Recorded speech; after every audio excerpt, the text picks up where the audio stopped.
Shalom, everybody. Shalom. This is Chacham Melech ben Yaakov of Karaite Insights and the World Alliance of Karaim, and we are here in Yerushalayim, Jerusalem, just outside the old city walls. And we are here above the Gei B'nai Hinnom, the Valley of the Sons of Hinnom, which we'll talk about first. And actually, if there's enough time on this video later, we'll walk down and cross a bridge that they recently installed over the Valley of Hinnom. But let's just say it's where we get the modern Hebrew name, or actually, I guess it's a Talmudic, maybe Mishnaic Hebrew name, Gehenna, which means roughly hell. That's not what it means at all in the Tanakh. We'll talk a bit about what it means in the Tanakh in just a second.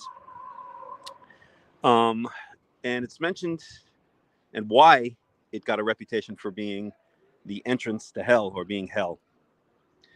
So the first place that the Valley of Hinnom, the Valley of the Sons of Hinnom, is mentioned is in Joshua chapter 15:8. In that chapter, the borders are being laid out for the Israelites as they come into the land of Israel. And the Valley of the Children of the Sons of Hinnom is mentioned as part of the border between the tribe of Benjamin, and Yehuda and Judah. And actually, where we are standing now on what's called Katef Hinnom, which we'll get to in a little while, is right where a road passed that bordered between, or that formed the border between those two tribes. However, the Valley of the Sons of Hinnom, Gei B'nai Hinnom, Gei means valley, B'nai means sons of, and Hinnom is the name of the person. Hinnom is mentioned in a number of other places in the Tanakh, and let's check out two of them, and we'll understand why it gets its reputation as hell, or the entrance to hell. Hold on a second, let me just bring it up. So we're in Jeremiah chapter 7, verse 30. So ki asu b'nei Yehuda hara be'einai ne'um Yahweh. Because the sons of Judah did that which is evil in my eyes, declares Yahweh. Samu shikutzim b'bayit asher nikra shami alav b'ta'am'o. They placed disgusting things, disgusting animals, in other words, unclean animals, in the house, which asher nikra shami alav, upon which my name is called, l'ta'am'o, to defile it. Talking, of course, about the Beit HaMikdash, Solomon's temple. And here are the relevant verses. Uvanu bamot hatofeth asher b'gei ben Hinnom לשרוף את בניהם ואת בנותיהם באש שלא סיוויתי ולא עלתה על ליבי. This is Jeremiah chapter 7, verse 31. They built high places, bamot, of the Tophet. Nobody exactly knows what the word Tophet means. It's often translated as pyre,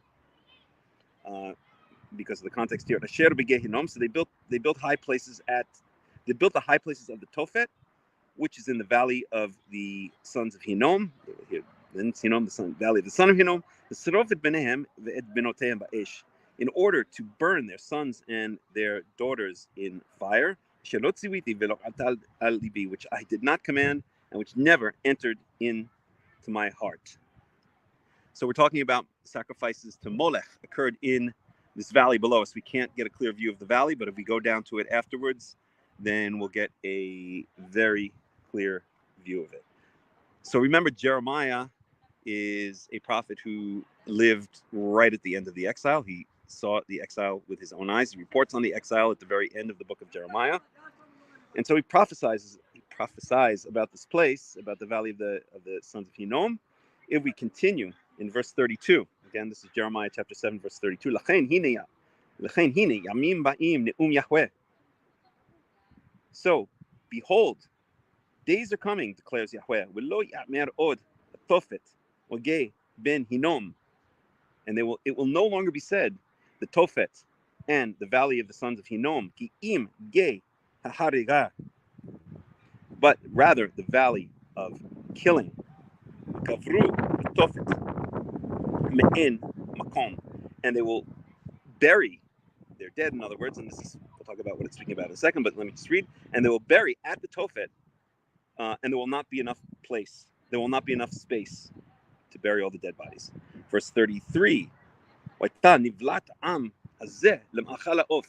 And the carcasses of this people, talking about the people of Judea, talking about the Jews. Where were we? Will be food for the birds. Food for the birds of the heavens, birds of the sky. And the animals that roam on the land. And there will be no one to scare them away, meaning no one to scare away the birds and no one to scare the animals away.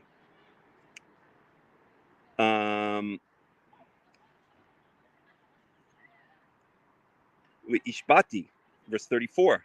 Jeremiah chapter 7, verse 34.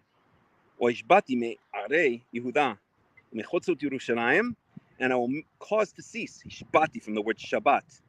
Me are Yehuda, from the cities of Judah. Mechutzot Yerushalayim, and from the streets of Jerusalem.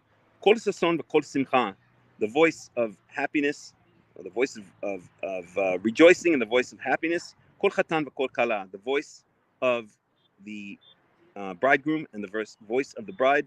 Ki l'harba ti'eh haaretz, because the land shall be handed over to destruction. So that is Jeremiah chapter 30, chapter 7,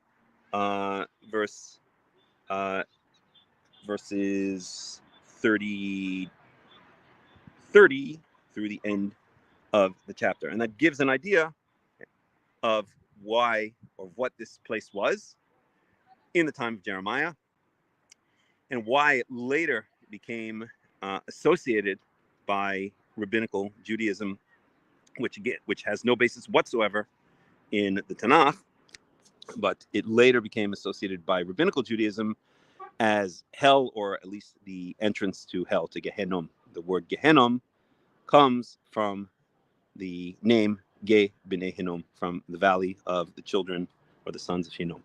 So maybe we'll go down to or across the bridge, across the valley of the sons of Hinnom afterwards. But what I want to do is look at something else. So we're above the valley. We're in a place called Katef Hinnom, which literally means the shoulder of Hinnom, but it means the ridge, the Hinnom ridge. It's the ridge to the north of the valley of Hinnom.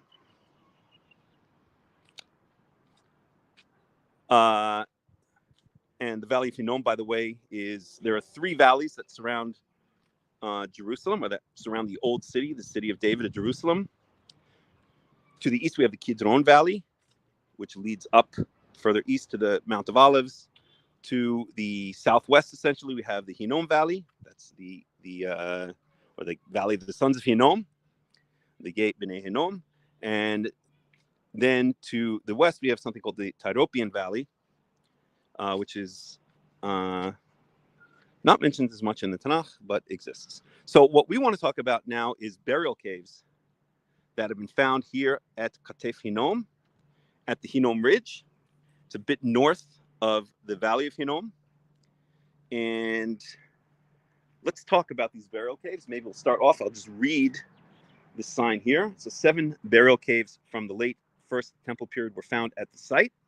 So we're talking about late First Temple period. These are First Temple period burial caves. The caves, which were hewn into the cliff above which the Scottish Church of St. Andrew was built, were found partially destroyed by later quarrying. All the caves were hewn in hard limestone and were meticulously designed. The architecture of tombs from this period is known from many sites in Judea, especially in Jerusalem. Their plan was based either on the Royal Egyptian cubit, which is 52.5 centimeters long, or the short Egyptian cubit, 45 centimeters long. These caves were intended for family burials over a number of generations. All but 2 of the caves consisted of a single chamber, measuring approximately 3 by 3 meters. High burial benches on which the deceased were laid were cut into the walls. And we'll talk about this. Raised headrests were carved into some of the benches. Spaces were hewn under some of the benches to serve as repositories for bones that had been collected in order to make room for the newly deceased. Archaeological excavations revealed that the caves continued in use even after the destruction of Jerusalem by the Babylonians in 586 BCE. Okay, so let's go take a look at some of these burial caves.